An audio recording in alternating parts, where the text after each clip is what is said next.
সজনে পাতার ডিব্বার কথা কি আপনাদের মনে আছে? এই যে বছরখানেক আগেই ভাইরাল হয়েছিল। ডায়াবেটিস একেবারে চিরতরে নির্মূল হয়ে যাচ্ছে এই সজনে পাতা খেয়ে। এখন সেই সজনে পাতা কই? আছে আর বাজারে? কোথাও শুনতে পান? কেন পান না? সেই প্রশ্নটা কি কখনো করেছেন? এর কারণ হলো সজনে পাতার ডিব্বা যখন বাজারে আসছিল আর এরকম ভাইরাল হয়েছিল, তখন অনেক ডায়াবেটিস রোগী এটার উপর নির্ভরশীল হয়েছিল। ডায়াবেটিসের চিকিৎসা নেয়া, ঔষধপত্র খাওয়া, ইনসুলিন নেয়া এসব বন্ধ করে দিয়েছিল। ফলাফল কি হয়েছিল? অনেক ডায়াবেটিস রোগী সিরিয়াস কমপ্লিকেশন নিয়ে মারা গেছেন। অনেকের ডায়াবেটিস একেবারে অনিয়ন্ত্রিত হয়ে গেছে। তারপর কিন্তু ঘুরে ফিরে তারা আবার ডাক্তারের কাছে আসছেন।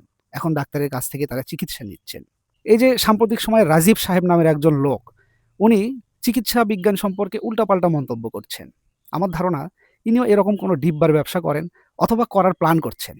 কারণ আমাদের দেশের মানুষ কোনো একটা অসুখ ঔষধ ছাড়া চিরতরে নির্মূল হবে এরকম খবর যদি পান, এই খবরটা যে দেন তার পিছনে কিন্তু ভীমরুলের মতো লাইন ধরে। তার কাছ থেকে চিকিৎসা নেয়। তারপর কি হয়? ফলাফল কিন্তু ওই যে আগের মতোই, যে লাউ সেই কদুই। অসুখের তো কোনো উন্নতি হয়ই না, মাঝখান থেকে লাভবান হয় এই রাজীব নামের লোকেরা। তো আপনি কি করবেন? আপনার সিদ্ধান্ত আপনিই নিন। চিকিৎসার জন্য অবশ্যই ডাক্তারের উপর আস্থা রাখুন এবং ভরসা রাখুন আল্লাহর উপর।